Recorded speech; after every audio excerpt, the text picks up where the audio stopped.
Surono Danu ini gila yang tidak boleh waras.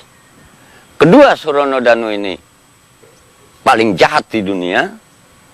Tiganya, Surono Danu ini setengah manusia, setengah iblis. Pas.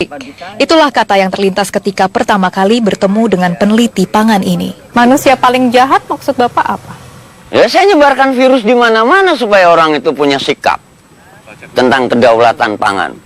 Kita harus berdaulat. Menurut Anda pangan kita saat ini Tidak bagaimana? berdaulat dong.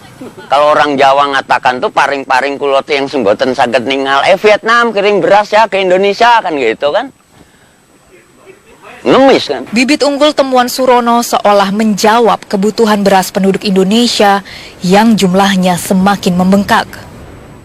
Sementara, lahan pertanian semakin sempit, terhimpit pembangunan. Surono tak pernah memikirkan besarnya dana ketika meneliti. Di rumahnya, ia menghasilkan bibit unggul hanya berbekal sebuah alat, pingset. Penelitian itu pun tidak menyerap dana besar. Hanya sekedar untuk saya pada saat dia merokok, ngopi gitu aja.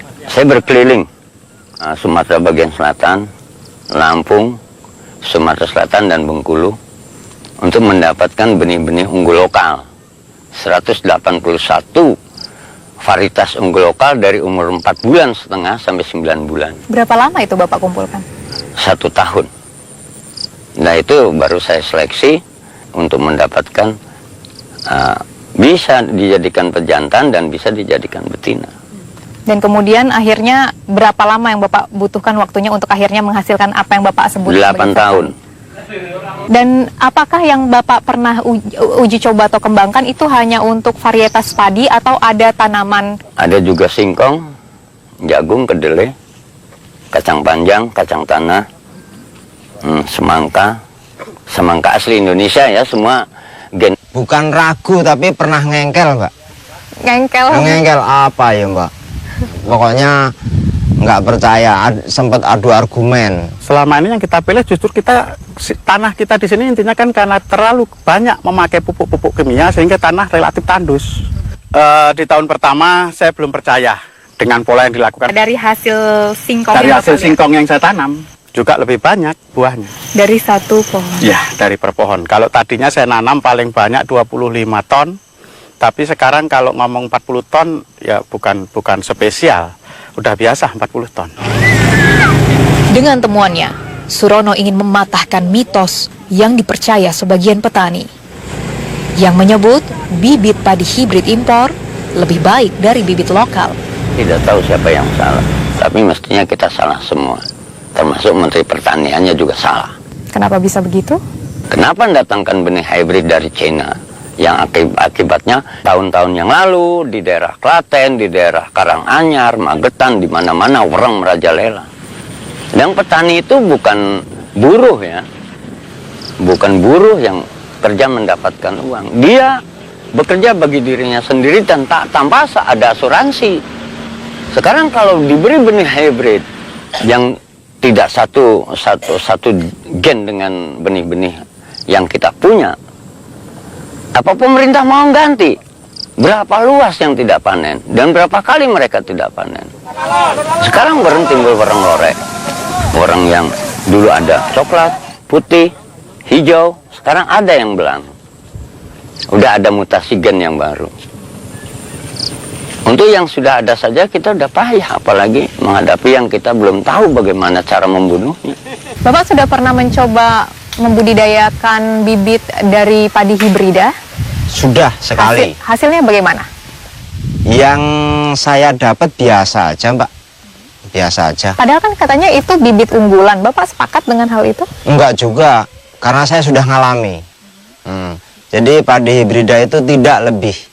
Setelah saya tanam padi hibrida, tahun besoknya itu saya ketemu padi sertani yang produksinya menurut saya lebih bagus. Dia memang lebih tahan terhadap serangan hama dan penyakit.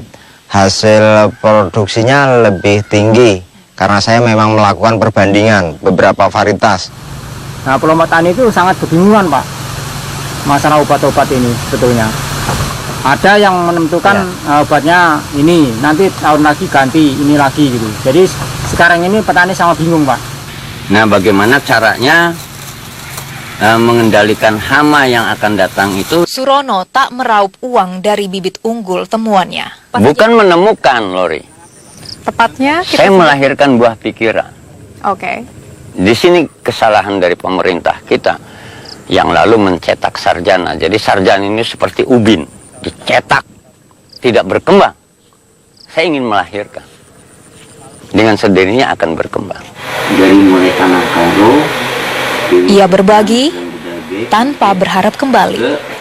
Ada permintaan seperti bibit sertani atau juga bibit singkong yang Gele. lainnya itu dari luar Lampung? Sangat luar biasa banyak. Cuma saya kan nggak punya areal untuk pembibitan. Bagaimana cara Bapak memberikannya, mengirimkannya kepada mereka semua? Saya selalu ngirim lewat jasa pos. Terkecuali kalau memang mereka minta nanti ambil sendiri kan gitu ya. Dan Anda memberikan itu gratis? Saya memberikan gratis. Padi dari sertani dan bisa membayar Anda? Betul, itu dari negara luar. Banyak yang sudah tahu kok. Itu 1 gram 400 juta. Dia hanya minta 400 gram. Sedang 1 gram isinya hanya 33 butir. Anda menerima tawaran itu sekali, 2 kali? Berulang. Anda menolaknya karena Kalau pulang ke Indonesia kan menjajah Indonesia lagi. Nah, ini saya berikan untuk bangsa Indonesia. Jadi, siapa yang memodali setiap usaha Anda? tidak ada.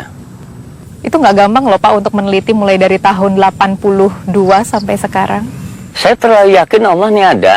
Saya diberi sel otak dan nurani sejak di dalam rahim ibu.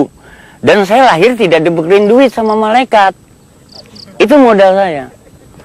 Dan mereka juga modal saya ini. Modal. Dan saya merasa orang paling kaya di Indonesia.